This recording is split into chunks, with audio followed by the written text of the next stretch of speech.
कहानी का नाम ठंड की स्वेटर।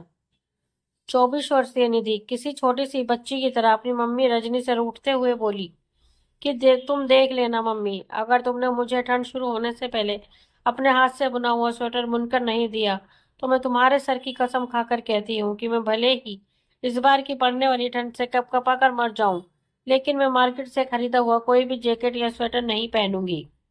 निधि की मम्मी रजनी ने निधि को समझाने की बहुत कोशिश की, लेकिन जैसे निधि कुछ सुनने या समझने को तैयार ही नहीं थी, तो अंत में रजनी ने खुद ही धक्कर निधि के सामने अपने दोनों हाथ जोड़ दिए और बोली, चलो ठीक है बाबा, तुम जीती और मैं हारी। मैं तुम्हें ठंड शुरू होने से पहले ही एक प्यारी सी स्वेटर बुन दूंगी। अब तो खुश होना। इतना सुनते ही निधि अपनी मम्मी के गले से लिपट गई और बोली, I love you mummy, you are great mummy. Nidhi की मम्मी रजनी ने निधि को अपने गले से अलग करते हुए कहा कि हे भगवान, ये इतनी बड़ी हो गई है लेकिन अकल छटक भर भी नहीं। पता नहीं ये कब सुधरेगी। यहाँ तो सब तब भी ठीक है, लेकिन जब ये ब्याह कर अपने ससुराल जाएगी तो वहां इसका क्या होगा, कैसे रहेगी। तो फिर निधि बोली, मैं कोई शादी वादी नहीं करूंगी और ना ही आपको या पापा को कहीं छोड़कर जाऊंगी। निधि की मम्मी इस बात पर मुस्कुरा उठी। फिर इसके बाद निधि की मम्मी ने निधि के लिए स्वेटर बुनना शुरू कर दिया।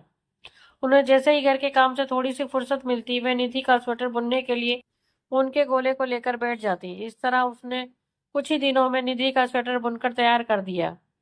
फिर उसके तीसरे ही दिन निधि के पापा जब ऑफिस से लौटे तो अपने हाथ में वे मिठाई का एक डिब्बा लेकर लौटे और आते ही वे बिना चाय पानी पिए और बिना कपड़े उतारे ही बोले, अरे सुनो निधि की मम्मी, जरा यहाँ तो आना।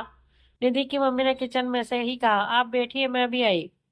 लेकिन निधि के पापा जैसे आज कुछ ज्यादा ही खुश थे। वे फिर बोले, अरे भाई, तुम सारा काम धाम छोड़कर पहले यहाँ आओ, तुम्हें कुछ पता भी है। निधि की मम्मी ने सोचा कि आखिर बात क्या है, क्योंकि निधि के पापा उसे इस तरह तो कभी नहीं बुलाते। अतः वे किचन से अपने भीगे हाथों के साथ ही कमरे में आ गई और बोली, क्या हुआ निधि के पापा। अरे भाग्यवान, प्रश्न बाद में पूछना, पहले अपना मुंह मीठा कर लो। अब निधि की मम्मी का ध्यान निधि के पापा की मिठाई के डिब्बे पर पड़ा तो वह बोली, अभी मेरा हाथ साफ नहीं है, मैं इसे अभी धोकर आती हूँ। अरे जाने दो, बस केवल तुम अपना मुंह खोलो, मैं तुम्हें खुद अपने हाथों से मिठाई खिला दूंगा। अरे भाई, कुछ बताएंगे भी आपकी, आखिर मुझे मिठाई खिलाने की इतनी उतावले क्यों हो। इससे पहले ही कि निधि की मम्मी कुछ और बोल पाती, तभी उसके पापा ने निधि की मम्मी के मुंह में एक पूरी मिठाई डाल दी और बोले, अरे भाई, कुछ जानती भी हो, अपनी निधि की शादी तय हो गई। निधि की मम्मी चौंकी और बोली, क्या सच, लेकिन कब और कैसे है। अरे भाग्यवान, ये भी कोई मजाक करने की बात है। आज ऑफिस जाते समय रास्ते में वे जो अपने शर्मा जी नहीं थे, अपने पड़ोसी, उनकी से मेरी मुलाकात हो गई। तभी रजनी ने पूछा, कौन शर्मा जी। याद करो रजनी, जहां हम लोग अपना ये मकान बनने से पहले किराए पे नहीं रहा करते थे, उसी के बगल में एक शर्मा जी और उनका परिवार रहा करता था। उन्हीं के लड़के से जानती है, उनके इकलौते बेटे को सरकारी नौकरी मिल गई है। अच्छा, वो जो छोटा सा प्रकाश था ना। हाँ, लेकिन वे लोग ज्यादा दान दहेज तो नहीं मांगेंगे ना निधि के पापा। अरे नहीं भाई, उन्होंने कहा है कि ले दे के भगवान ने उन्हें एक ही बेटा दिया है, इसलिए उन्हें दान दहेज नहीं बल्कि एक बेटी सी सुंदर बहू चाहिए। फिर चाय पीते पीते ही उन्होंने मुझसे पूछा कि अच्छा ये बताइए, अपनी निधि कैसी है। तो मैंने कहा, वो तो अब काफी बड़ी हो गई है, अब उसी के रिश्ते के लिए लड़का देखने की सोच रहा हूँ। अरे भाई, मुझे बहू की तलाश है और तुम्हें दामाद की। हालांकि बचपन में निधि को देखा था जब वह छोटी सी थी, तब बिल्कुल गुड़िया की तरह थी। अब तो काफी बड़ी हो गई होगी।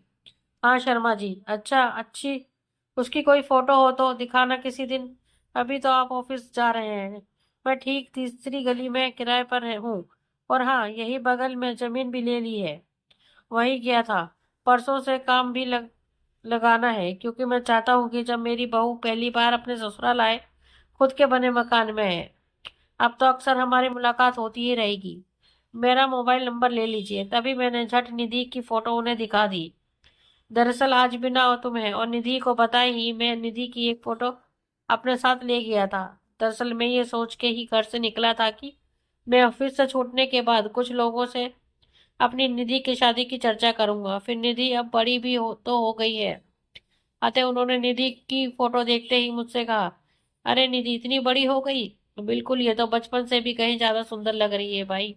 इसी के साथ में मुझे जबरदस्ती अपने साथ ले गए, मिठाई खिलाई, और वहीं मेरे सामने ही उन्होंने अपने लड़के प्रकाश से कहा कि देखो प्रकाश, तुमने और तुम्हारी मम्मी ने निधि को बचपन में तो देखा ही है, लो ये उसकी फोटो है, तुम भी देख लो और अपनी मम्मी को भी दिखा लो। फिर थोड़ी देर बाद प्रकाश फोटो लेकर लौटा और प्रकाश के पापा बोले, प्रकाश अपनी मम्मी को भी यहीं बुला लो, मैं कुछ बातें क्लियर कर लूं। ठीक है पापा। फिर कुछ देर बाद प्रकाश अपनी मम्मी के साथ वापस लौटा और बगल के खाली सोफे पर अपनी मम्मी के साथ बैठ गया।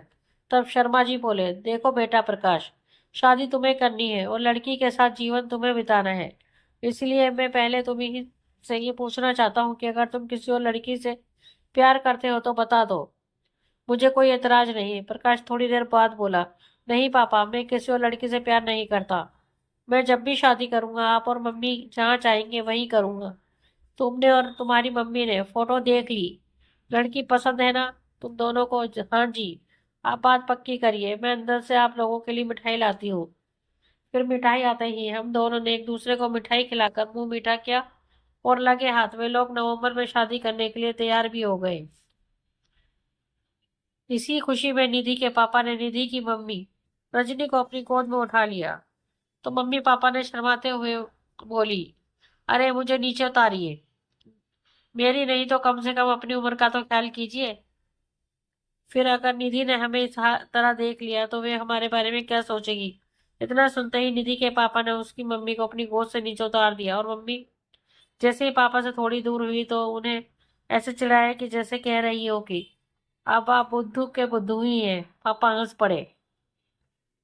बगल के कमरे में खड़ी निधि ने अपने मम्मी और पापा के बीच हुई सारी बातें सुन ली। सुनने के बाद निधि की आंखें भीग गई और वह सोचने लगी कि वे अब अपने मम्मी पापा के इस घर में एक महीने की मेहमान और है।